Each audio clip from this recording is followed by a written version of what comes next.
You are watching Channel Y. Channel Y, a South Asian Canadian channel. On July 18th, a city whistleblower, an employee of the city of Brampton, spoke to me out of concern that there was hush payments that were made in regards to Councillor Dillon and the allegations of sexual harassment, where he faced a suspension from the City Integrity Commissioner. That was on July 18th. On July 25th, Graham Frist from our local paper, the Brampton Guardian, reached out to me similarly about a story that he was working on about allegations of hush payments in regards to the Gurpreet Dillon scandal. I was not aware of any payments, and I was shocked that it was even possible. I immediately reached out to the city clerk and the city CEO to find out what had happened, and I wanted an immediate briefing.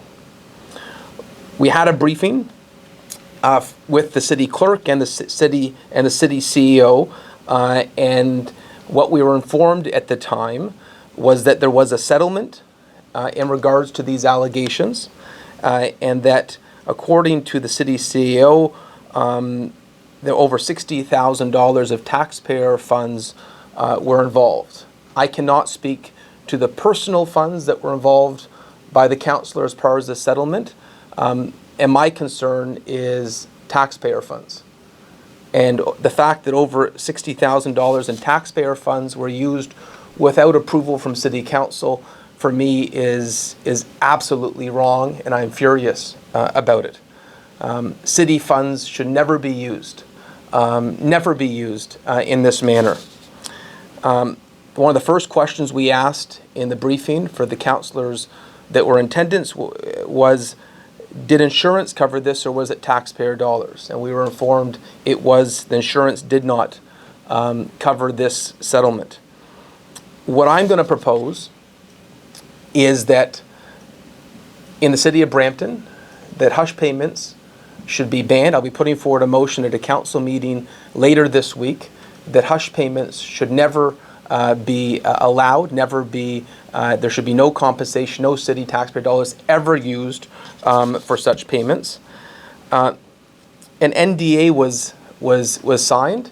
I'm going to ask the city be released from the NDA so that we can have the full details on these funds.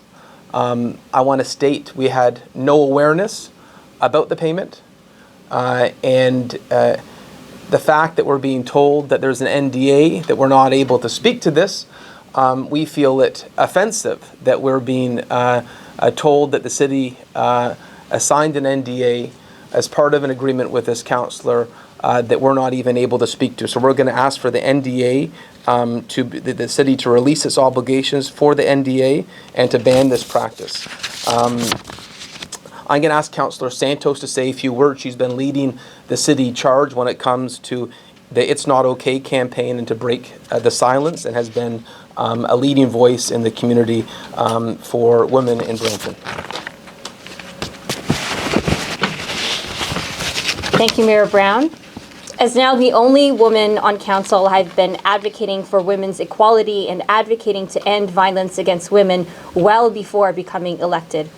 I've been working with the mayor and some of my colleagues and women's groups across the entire city and region since the start of this term to take action against gender-based violence and end violence against women. For example, the It's Not Okay and Break the Silence campaigns over the course of 3 years. I'm absolutely furious that we did not know about this covert settlement used to silence a woman's voice. What we are now discovering is the complete opposite of the intentions of the It's Not Okay and Break the Silence message. By virtue of me speaking out today, I know others will continue targeting me to silence my voice, but I will speak up. The actions transcribed and found by the Integrity Commissioner over 2 years ago were absolutely unacceptable. It is public, and anyone can read the report on the council agenda from August 5th, 2020. Council voted unanimously to prescribe the maximum sanction and called for Councillor Dillon to resign. One member of council said last month that we can do whatever we want, good or bad. No, you cannot do whatever you want, good or bad, and this was very bad.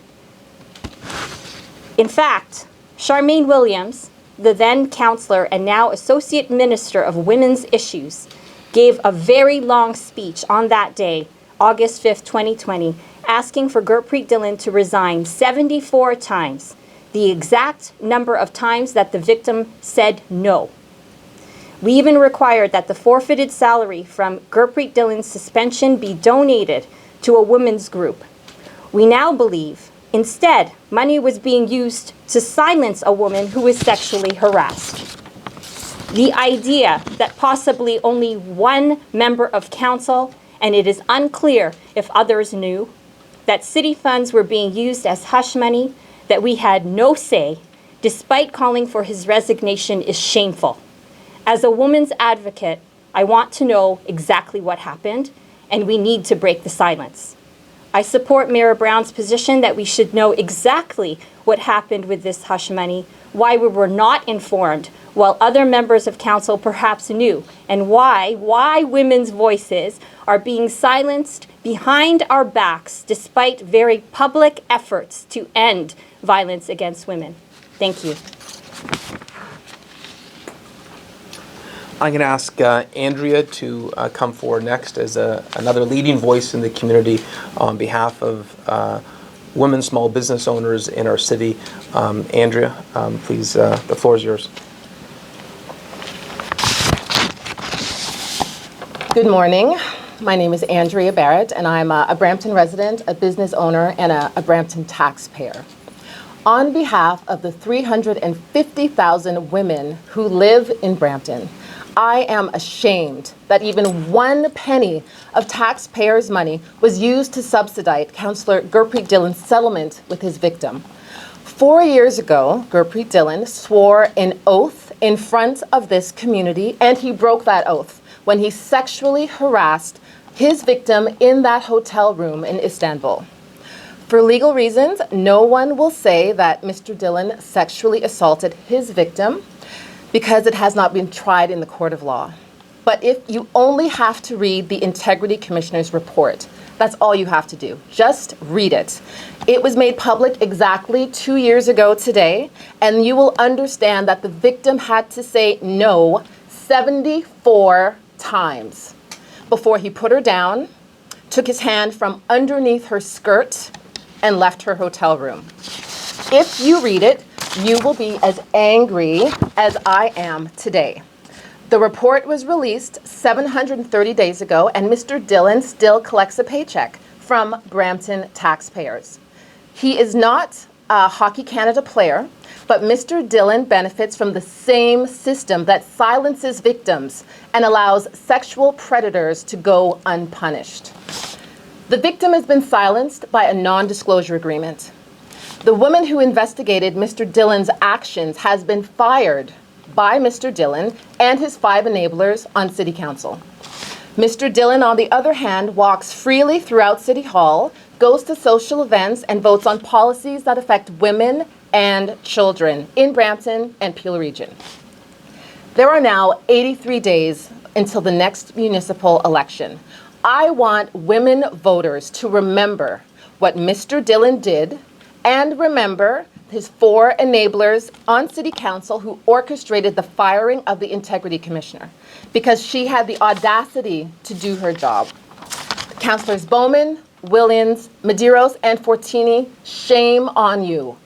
You are complicit in Mr. Dillon's actions because you have sent a message to all future Integrity Commissioners that if you do your job and investigate sexual harassment by any city councillor, we'll fire you. I'm asking you, Mr. Mayor, and all members of City Council to look within your hearts and to do the right thing. I'm asking women voters of Brampton and their allies not to let this sexual predator or his enablers get away with it. Just a reminder, his victim said no 74 times. Thank you.